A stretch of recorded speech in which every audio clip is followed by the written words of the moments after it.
amados, como todos já sabem, é um grande prazer, é uma satisfação imensa estar com os queridos aqui para compartilhar a mais esta aula das nossas lições bíblicas da Escola Dominical da CPAD. Chegamos ao fim do nosso trimestre, então nós caminhamos aí todo esse período abordando o tema da revista Os Princípios Divinos em Tempos de Crise, e hoje é a nossa lição de número 13, com o título A Vigilância Conserva Pura a Igreja. Você que já nos assiste, continue a compartilhar os vídeos. Caso seja a primeira vez que esteja assistindo, acesse o canal, que é o AD Belém Pinda EBD, faça ali sua inscrição e ative o sino de notificação. Bom, vamos à nossa aula então. O nosso texto áureo está em Marcos, no capítulo 13, o verso 37, que nos fala assim: E as coisas que vos digo, digo-as a todos, vigiai. A verdade prática nos diz assim: através da vigilância, a igreja se manterá pura e não se afastará do modelo traçado por Cristo, rejeitando assim as inovações e o mundanismo dos nossos dias. O objetivo geral é sinalizar a necessidade de o aluno cultivar uma vida de oração e de vigilância. Os objetivos específicos são 5. O primeiro é apontar o sentido da expressão à meia-noite, revelar que a meia-noite é o início de um novo dia, esse é o segundo. O terceiro é expor que a meia-noite é a hora das trevas. O quarto é destacar que a meia-noite marca a vinda do noivo. E o quinto, ressaltar o clamor da meia-noite como um brado de alerta. Bom, a nossa leitura bíblica em classe está em Mateus capítulo 25, do verso 1 ao verso de número 13. Meus irmãos, antes de nós entrarmos na nossa lição propriamente dita, quero fazer uma introdução bem pertinente sobre o assunto ao qual nós vamos tratar. Então, como eu já falei, todo esse trimestre nós falamos da reconstrução de Israel e do avivamento espiritual, né, como exemplo para os nossos dias. Então, esse aí é o subtítulo que está ali, o subtema referente, então, à revista deste trimestre. Ok? Então, em nossa última lição, que é essa de número 13, vemos aqui um outro ponto crucial para toda a igreja e aos eleitos do Senhor. Ok? Esse ponto necessário, fundamental também para a fé cristã. E a palavra-chave é a palavra vigilância, que ela é definida pelo dicionário da seguinte forma: que é o estado de quem age com atenção desvelada, ou seja, que não dorme, e preocupação para evitar riscos e perigos. Também é a característica da pessoa precavida, de quem age com cautela e cuidado. Bom, a seção da nossa lição é a parábola das 10 virgens, em Mateus 25. E aqui nós vemos então 5 virgens prudentes, do grego prônimos, e 5 loucas, do grego moros. O interessante aqui, e obviamente o adjetivo que é colocado, ele vem com a ideia de identificar e qualificar as virgens, né? Então, prônimos, em seu sentido original, ele vai derivar, ele vai se originar da palavra prem. E prem é o quê? Prem quer dizer o seguinte, que é o ponto de vista pessoal de alguém, e que esse ponto de vista vai regular o comportamento desta pessoa. Em outras palavras, o que eu sou por meio do meu ponto de vista ou pelo ideal que eu tenho, isso reflete nas minhas ações. Então a vigilância e a prudência, embora aqui sinônimas, ela é um processo interno. Isso não tem como alguém ser prudente se primariamente não houver uma transformação interior. É assim que o nosso Deus trabalha na vida de cada um de nós. Ele atua de dentro para fora. Quando acontece somente uma mudança externa, não há uma mudança genuína. Ok? Então a vigilância e a prudência é um processo interno. Então nós lemos na versão Almeida, Revista e Corrigida, Provérbios 23 e 23, E eu peguei da seguinte forma para os amados, que é assim, ó, compre a verdade e não a vendas. Sim, a sabedoria e a disciplina e a prudência. Então, a aquisição dessas 4 qualidades, ela vai exigir de todos aqueles que desejam possuí-las foco e determinação, além de uma visão única das coisas. Só que essa visão ela deve ser pautada pela palavra de Deus. Então, as 5 virgens prudentes, elas viviam do modo como Paulo relata em Romanos 12, no verso 2. Que ele fala assim, e não vos conformeis com este mundo.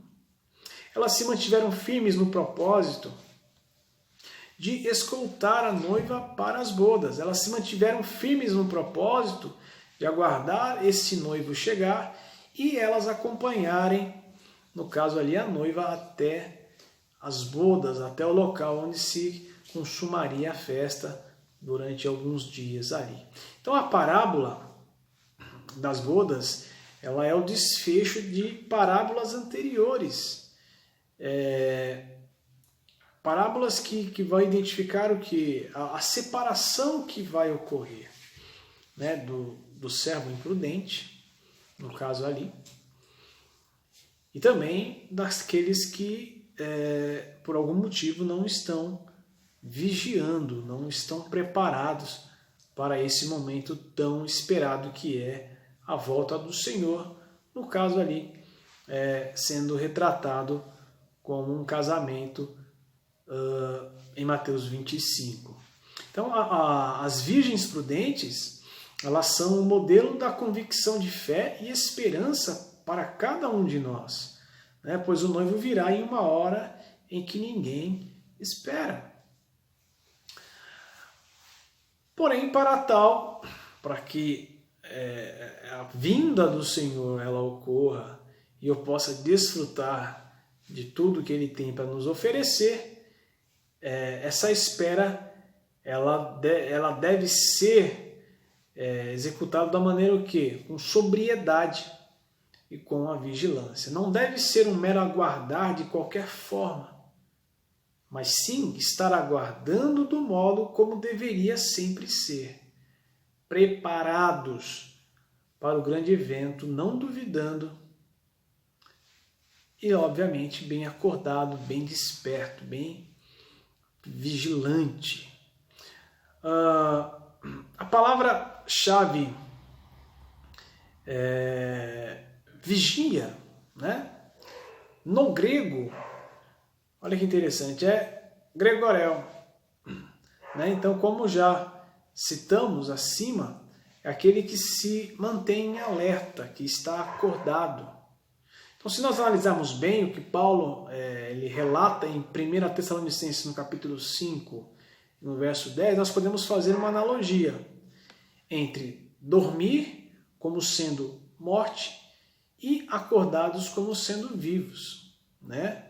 Então, a palavra usada aqui em 1 Tessalonicenses, no capítulo 5, verso 10, é gregoromen, da mesma origem de gregorel. Então, a igreja ela necessita estar viva, ou seja, vigilante, alerta, desprovida dos laços do pecado, que tem feito muitos dormirem, como Paulo relata também em 1 Coríntios, no capítulo 11, o verso 30. Ele nos fala assim, ó, por causa disso, há entre vós muitos fracos e doentes, e muitos que dormem. Muitos que não possuem mais a consciência acordada, despertada pela palavra, né? Pois o convívio com o pecado já os cauterizou, não mais reconhecendo seu estado pecaminoso. Então eu quero finalizar aqui essa introdução com o que está em Romanos no capítulo 13, no verso 11, a parte B, que nos fala assim, pois que já é hora de despertardes do sono, porque agora a nossa salvação está mais próxima do que quando cremos. Bom, eu já quero fazer o comentário tanto do tópico 1 quanto do tópico 2 nesse momento, ok? Então, o que vemos nas parábolas das 10 virgens é um costume que ocorria com frequência na época de Jesus, onde as amigas da noiva, né, aquelas moças que foram escolhidas pela noiva, elas foram escolhidas para aguardar junto ali com a noiva a vinda do noivo, a vinda do esposo. Né? Então já houve ali a oficialização desse casamento, mas agora ele iria voltar então para levar a sua noiva para a sua casa. Né? Então, e ali ocorreria a festa, ocorreria as bodas. Então essas jovens, elas iriam acompanhar a noiva e o noivo num cortejo até o local da festividade. Então o momento em que o noivo chegaria, isso era um mistério para todos. Então, sendo assim, as acompanhantes do cortejo, os convidados também, né, no geral, deveriam estar preparados e em alerta para o momento da chegada do noivo, que se daria a qualquer momento da noite. Talvez não ocorresse naquele dia, porém poderia acontecer no dia seguinte, mas que ocorreria. E era necessário que todos permanecessem em alerta. Então, como a maioria das festividades elas sempre ocorriam à noite, era fundamental e essencial que todos possuíssem ali lâmpadas, né, ou lamparinas, e também as reservas de combustível, no caso o azeite, para manter essas lâmpadas acesas, e então para que eles pudessem seguir então até o local da festa. Então, neste costume, Jesus aplicou, no caso, a sua lição, a lição que ele queria passar, né, para os seus ouvintes, no que diz respeito ao reino dos céus, então, referente à sua vinda, e que ela se daria do mesmo modo, e que para tal momento as pessoas que aguardam a vinda do Senhor necessitam estar preparadas, alertas, para então desfrutar desse momento. Então, para entrar nas bodas é necessário estar preparado. Esse é o ponto a qual Jesus está ensinando. O escritor aqui ele define meia-noite como sendo algo passado e também o início de um novo momento. Muito embora que eu quero enfatizar também aqui que a meia-noite nos remete a um momento pouco provável. Né? Então nós entendemos ali que quando se fala à meia-noite, está se remetendo a um momento bem tardio, um momento ao qual ninguém estaria de fato aguardando, porque era muito tarde no contexto daquele povo naquele período. Então, por mais que a Bíblia nos revele sobre os sinais do fim dos tempos, a vinda do Senhor será iminente, pode ser a qualquer momento.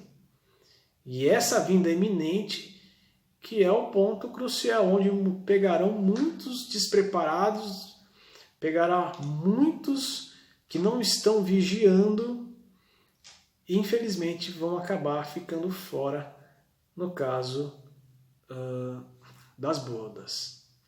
Então, para tal evento é necessário estar preparado e aguardando com alegria. Então, ao fazer uma aplicação aos nossos dias, não é verdade? Poucos estão aguardando vigilantes. Muitos nem creem que o Senhor possa vir mais. Outros acabaram ouvindo outros ensinadores, outras palavras, como se relata ali em Efésios capítulo 4, do verso 14 e 15, Paulo nos coloca o seguinte, para que não sejamos mais meninos inconstantes, levados em roda por todo vento de doutrina, pelo engano dos homens que com astúcia enganam fraudulosamente, antes, seguindo a verdade em amor, cresçamos em tudo naquele que é a cabeça, Cristo. Muitos, infelizmente, têm deixado a Bíblia Sagrada, que é a nossa regra de fé e prática, estão ouvindo outras doutrinas, sendo levados então, porque infelizmente estão como que dormindo, não estão sendo prudentes, não estão sendo vigilantes. Mas é urgente o despertar e a permanência da vigilância, pois ele voltará. Efésios 5, 14 e 15 nos fala também, retrata bem essa ideia. Então, por isso é que foi dito, desperta, ó tu que dormes, levanta-te dentre os mortos e Cristo resplandecerá sobre ti. Então, tenham cuidado, é necessário que tenhamos cuidado da maneira como estamos vivendo. E a continuação do versículo fala assim, ó, tenham cuidado com a maneira como vocês vivem, que não seja como insensatos, mas como sábios. Voltamos lá no primeiro versículo ao qual citei, Provérbios 23 e 23. A verdade, a sabedoria, a prudência. E as pessoas só vão conseguir alcançar e buscar isso se realmente estiverem vivas, acordadas em Cristo. Quero comentar então o tópico 3 e também o tópico de número 4. O tópico 3 fala as armas espirituais indispensáveis ao crente.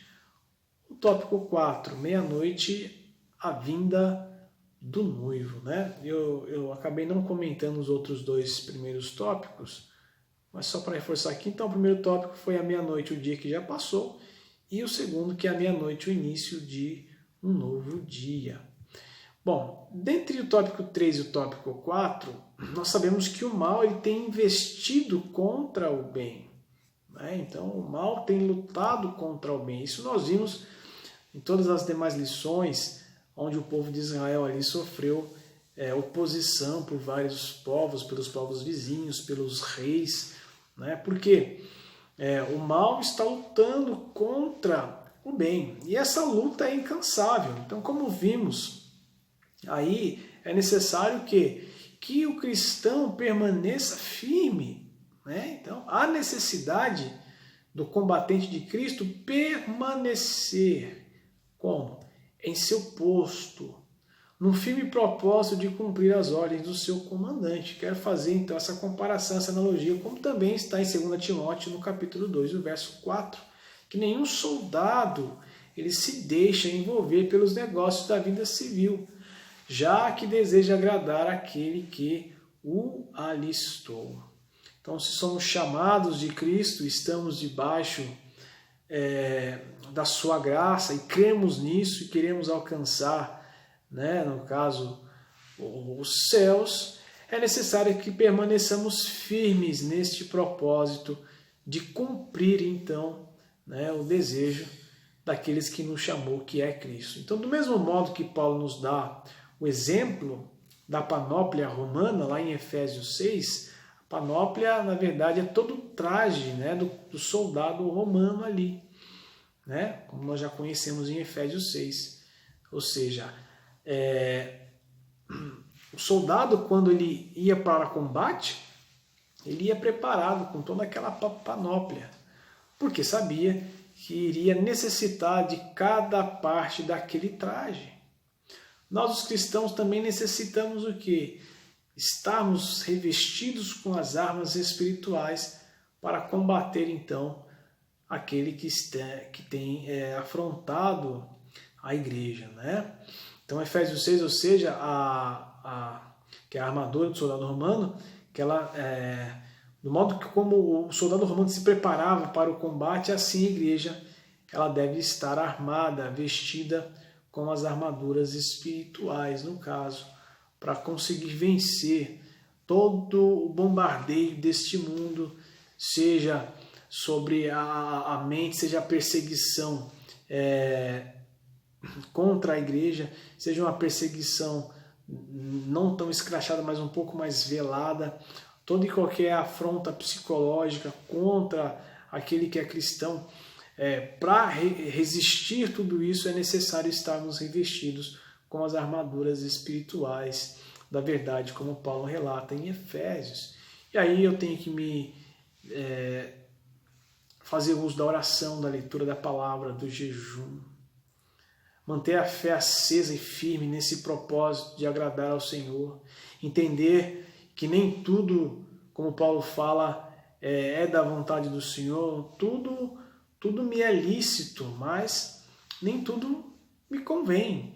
Para que isso possa ser uma verdade, eu preciso estar fortalecido resguardado, aparamentado com as armaduras espiritual. Então não podemos deixar de crer que o dia do Senhor virá, pois ele mesmo disse em João 14, verso 2 e 3, na casa de meu pai há muitos aposentos ou muitas moradas.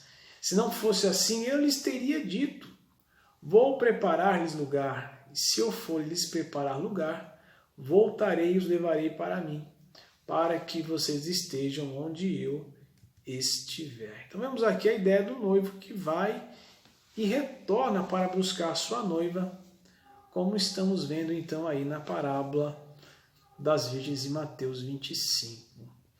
Então, do mesmo modo que o noivo ali na parábola retornaria, o momento ninguém sabia, mas que ele iria vir, assim é o Senhor também. Ele há de voltar. E parece que está tardando para nós, mas ele está dentro do tempo dele. O tópico de número 5, o clamor da meia-noite, um brado de alerta. Então, do mesmo modo que um casamento na época de Jesus possuía um mensageiro que anunciaria a chegada do noivo, em nossos dias muitos têm anunciado que o noivo retornará. Então, tanto lá como aqui, muitos dos convidados estão distraídos, né? E no casamento no Oriente Médio é esperado mesmo o atraso do noivo. Então isso é comum, é aguardado que o noivo se atrase.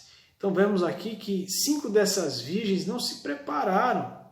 Então, no entanto, vimos que o seu despreparo foi fatal. Então elas entendiam que o noivo iria demorar a chegar. E elas imaginaram que daria tempo de ir e comprar o azeite nos comércios da região. Mas infelizmente não deu tempo. Quando se trata das coisas dos céus, eu necessito estar aguardando o ainda não como se fosse no agora. Eu preciso estar preparado, capacitado e ansioso por este momento. Então a lição da parábola de Mateus 25 é bem simples. Não permita que nada lhe impeça de estar preparado para a volta de Cristo. Bom, a nossa conclusão aqui, para nós finalizarmos, é que a parousia de Cristo é uma realidade e sua chegada é iminente. Porém, seus mensageiros estão bradando para que ninguém fique fora do momento de alegria e regozijo e paz. Os tempos são trabalhosos, nós sabemos disso, mas a graça do Senhor está derramada para todos que creem e o aceitam. Esses devem permanecer vigilantes, acordados e preparados para esse maravilhoso dia, pois, infelizmente, para os que dormem, a porta irá se fechar. Então, eis que venho sem demora, guarda o que tens, para que ninguém tome a sua coroa, é o que diz Apocalipse no capítulo 3 e o verso 11. Uma coisa muito interessante referente a essa parábola é que quando as 5 virgens nésias retornam e batem ali a porta, alguns comentaristas fazem até um ponto de vista de que a porta não poderia ser aberta novamente, porque o ferrolho ali era muito barulhento. Isso incomodaria quem já estava desfrutando, tiraria a atenção. Esse é o ponto de vista de alguns teólogos. Também colocam no seguinte, que não deveria ser aberto porque houve ali uma afronta à pessoa do noivo. Então nós entendemos que Deus é amor, que Cristo é paz, que Ele é longânimo, mas é necessário que haja uma postura coerente, uma postura de verdadeiros adoradores, uma postura de quem está aguardando ansiosamente a vinda do seu Senhor. Meus amados irmãos, essa é a nossa lição de hoje. Espero que tenham gostado. Continue conosco e que Deus abençoe a todos e um forte abraço.